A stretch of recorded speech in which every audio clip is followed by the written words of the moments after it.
Hi my YouTube family, welcome back to my channel. ఈరోజు recipe వచ్చేసి Sankranti special పిండి వంటలండి. అరిసెలు చూస్తున్నారు కదా ఎంత మెత్తగా సూపర్గా వచ్చాయో.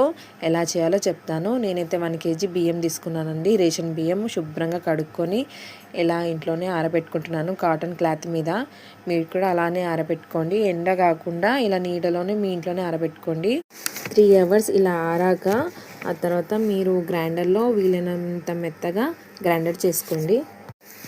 ఆ తర్వాత కేజీ మేమైతే బెల్లం తీసుకుంటున్నామండి. కేజీ బియ్యానికి కేజీ బెల్లం తీసుకుంటున్నాము. బెల్లానికి 1/2 glass వాటర్ వేసుకొని ఇలా మీడియం ఫ్లేమ్లో కరిగించుకోవాలి. కరిగించుకున్న తర్వాత నేనైతే 6 or 7 యాలకులు దంచుకొని వేసుకున్నానండి. ఆ తర్వాత 250 grams నువ్వులు వేస్తున్నానండి. కొద్దిగా వేసుకుంటున్నాను. మొత్తం ఇలా కలుపుకుంటున్నా.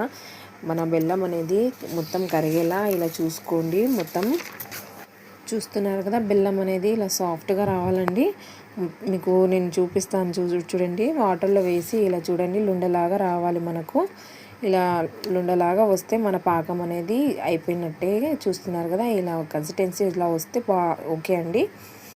అయితే మా ఇంటి పక్కన మమతక్క అని ఉంటారు. తను ఇలా అలసలు బాగా సూపర్ చేశారండి. నేను అన్నాను, మీరు ఎలా చేశారో మా యూట్యూబ్ ఫ్యామిలీకి కూడా చూపిద్దాం ఓకే అంటే తను ఓకే అని చెప్పింది. అయితే అందుకే నాకు చూపిస్తుంది ఎలా చేయాలో మన యూట్యూబ్ ఫ్యామిలీకి కూడా చూద్దామని తను కూడా రెడీ అయింది. తనే చేస్తుంది మీకోసం. తనే మొత్తం ఇలా ప్రిపరేషన్ చేసి మీకు చూపిస్తుందండి. చూసారు కదా, మన బెల్లం అనేది మొత్తం కరిగిపోయింది. మొత్తం లుండలా కూడా వస్తుంది. చూస్తున్నారు కదా, మేము నువ్వులైతే ఇలా ఇంకొద్దిగా వేస్తామనుకుంటున్నామండి. మీరు ఎక్కువ తింటే ఎక్కువ వేసుకోండి, లేదు మీకు తక్కువ అంటే పర్లేదండి. మేమైతే 250 grams తీసుకున్నాము. కొద్దిగా వేసానండి నేను. చూస్తున్నారు కదా, ఈ పాకం అనేది కొద్దిగా మనకు ఇలా లుండలాగా వస్తే చాలు. ఇలా వస్తే చాలండి. ఆ తర్వాత మనం పిండి గ్రైండర్ చేసుకొని ఉంచుకున్నాం కదా, దీంట్లో కొద్దిగా కలుపుకోండి. ఇలా కలుపుకోవాలి. ఇది మన బెల్లం అంతా కరిగినాకనే పిండి వేసుకొని కలుపుకోవాలండి. చూస్తున్నారు కదా, మేమైతే ఇలా కలుపుకుంటున్నాము. ఇలా మొత్తం కలుపుకోండి, గట్టిగా బాగా కలుపుకోండి. మొత్తం పిండి అనేది బెల్లంలో అంతగా కలిసిపోయి మెత్తగా అయ్యేలా కలుపుకోండి. మనకు లడ్డు అనేది మెత్తగా మనం చేతిలో పట్టుకున్న మెత్తగా వచ్చేలా చూసుకోండి. నేను చూపిస్తాను చూడండి, మీకు అక్కయ్య గారు చూపిస్తున్నారు చూడండి. ఇలా మెత్తగా వచ్చేలా చూసుకోండి. ఇలా చూస్తున్నారు కదా, ఇలా మెత్తగా వచ్చేటట్టు మనకు వస్తే మనము అరిసెలు ఈజీగా వస్తాయండి. మా అత్తగారు ఇలా స్టార్ట్ చేస్తున్నారు. చూస్తున్నారు కదా, ముద్ద చేసుకొని ఆయిల్ పెట్టుకున్నారండి. ఆకు మీద ట్రై చేస్తుంది తను. ఆకు మీద కూడా బాగా వస్తుందని. కానీ మీరు మాత్రం ఆయిల్ ప్యాకెట్ మీద చేయండి, బాగా వస్తుంది. ఇలా చేసినా కూడా బాగా వస్తాయి. అయితే ఆయిల్ ప్యాకెట్ మీద ఇలా బాగా ఆయిల్ పెట్టుకొని ఒత్తుకుంటే ఇలా మనకు ఒక చిన్న చపాతీ సైజులో వస్తే చాలండి, పూరి సైజులో. చూస్తున్నారు కదా, ఇలా తను మరీ పెద్ద కాకుండా చిన్నగా ఇలా మెత్తగా కొట్టేస్తుంది మీద. ఆకుతో తను కవర్ చేసేస్తుంది. ఎంత బాగా వస్తుందో చూస్తున్నారు కదా. ఇలా చేసుకొని పక్కన పెట్టుకోండి. చూసారు కదా ఎంత మెత్తగా బాగా వచ్చిందో.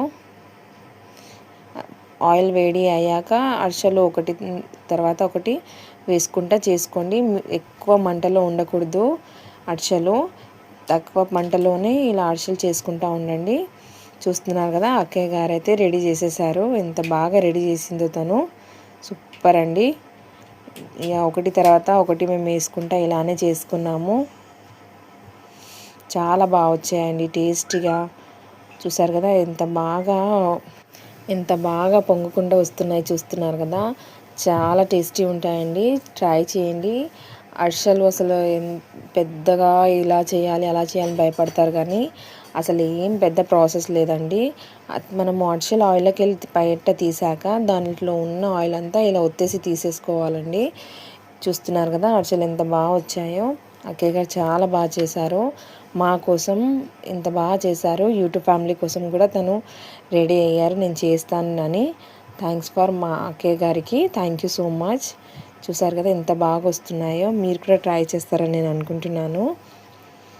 మేము ఒకటి తర్వాత ఒకటి హ్యాపీగా ఎంజాయ్ చేసుకుంటా మాట్లాడుకుంటా ఇలా బాగా చేసుకున్నామండి. నాకైతే చాలా బాగా అనిపించింది తనతో ఇలా ఈ రెసిపీ మీ ముందు తీసుకురావడం. ఇలా ఒకటి తర్వాత ఒకటి మేము చేసుకుంటూ ఉన్నామండి. ఈ వీడియో నచ్చితే లైక్ చేయండి, సబ్స్క్రైబ్ చేయండి, ప్లీజ్ షేర్ కూడా చేయండి. Thanks for watching my videos. Thank you so much. ఇలానే నాకు సపోర్ట్ చేయండి. Thank you. అందరికీ హ్యాపీ సంక్రాంతి. నా తరపు నుంచి నా యూట్యూబ్ ఫ్యామిలీకి అందరికీ హ్యాపీ సంక్రాంతి. చూస్తున్నారు కదా, ఈ అక్కయ్య గారు తిని చెప్తారు ఎంత బాగా వచ్చాయో. మెత్తగా ఎంత బాగా వచ్చిందో చూడండి. అక్కయ్య గారు టేస్ట్ చూసి చెప్తున్నారు, చూస్తున్నారు కదా, చాలా బాగా వచ్చాయని చెప్పారు. Thank you.